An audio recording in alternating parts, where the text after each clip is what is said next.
All right, welcome back to the channel. It's your boy Fanon. And in this video, Shakur Stevenson is getting confronted with reality, and also Gervonta Davis and his fans want to know, bro, what happened to the injury you had? And what happened to all of that nonsense you were talking about the Gervonta Davis versus Jake Paul fight? Let's talk about that in this video.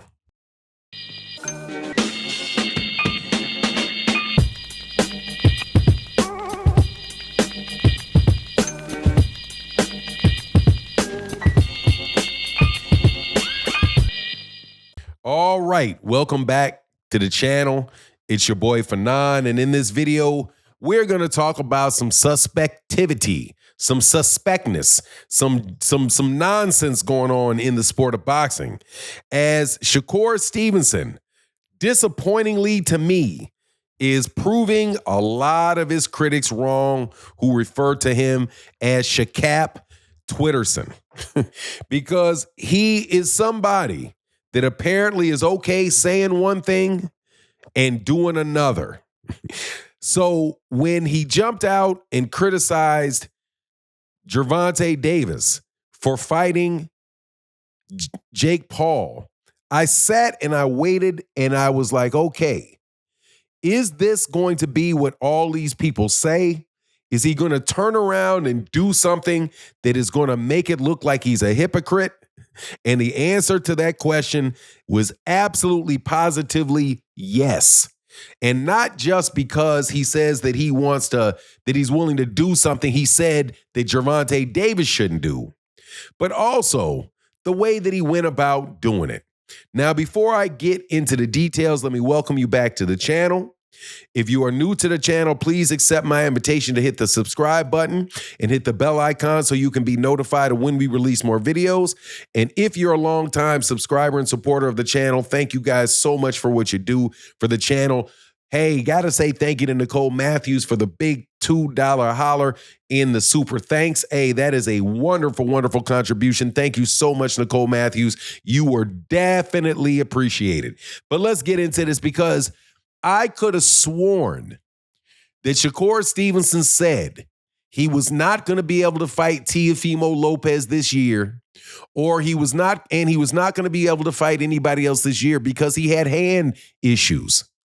He has had hand issues in every fight that he's had, at least for the last 3 fights. And again, those hurt hands were the reason that he said that he wasn't going to be fighting for the rest of this year. So, inquiring minds want to know. Reasonable men and women want to know. How can you spar Jake Paul if your hands are in too poor a condition to have a professional boxing match? Also, didn't you say, Shakur, that you had a different type of integrity than Gervonta Davis, and that you would not fight Jake Paul in a fight like that because of your integrity? You also said that you don't talk about sparring because you have a different type of integrity than Gervonta Davis. Wow, didn't all of that just go away? Because not only are you going to spar when your hands are hurt, and you told somebody else that was looking to fight you that your hands were hurt, your hands aren't hurt anymore. You said that you would not fight somebody like Jake Paul. Well, now you're sparring Jake Paul. So really and truly, what is the difference? So do you see now how, after a long time of being very, very hesitant to call Shakur Stevenson by the names that other people have been calling him, Shakap Twitterson, all of that stuff, saying that he says one thing and he does another thing, this particular situation right now, ain't no way you can get out of it. This is pure, unadulterated hypocrisy for the sake of financial benefit. Because what did Shakur Stevenson say about Jake Paul? This would be a really great opportunity for me to give him some information about boxing and for me to get into his business mind, and he can teach me about business. Okay, isn't that that's financial? You want to get into a financial relationship with Jake Paul where he can either advise you or assist you in moving your path forward. Anyway, let's go fast forward to the end of this. This is what Shakur Stevenson's problem is, in my personal opinion. It is that he is trying to become a Bud Crawford. He is trying to pattern his career off of Terrence Bud Crawford. And I'm telling you that is not going to be successful. Again, Shakur, you are not going to successfully lead your career in the same way that Terrence Crawford did his. First of all, boxing careers are not one size fit all.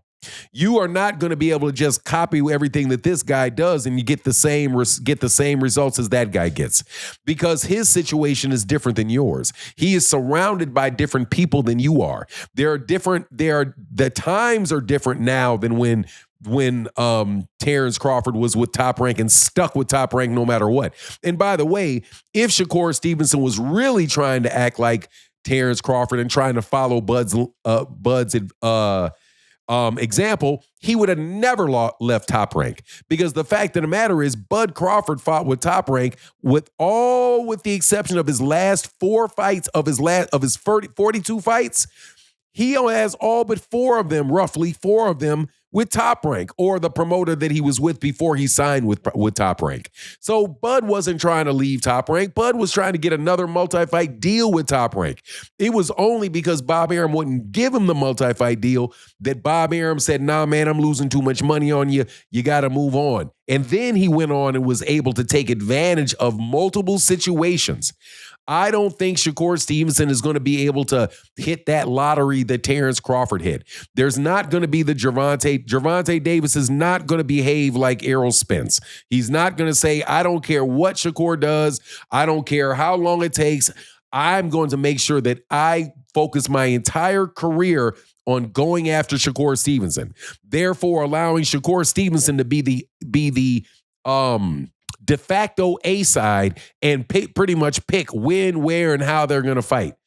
Man, there ain't two people on the planet that are going to do what Errol Spence Jr. did when Errol Spence Jr. was going for legacy and otherwise. So look, man, Shakur better stop acting like this, man. Otherwise, dude, he's going to be in a situation where he's going to have to deal with 2 words, NBF and NSP.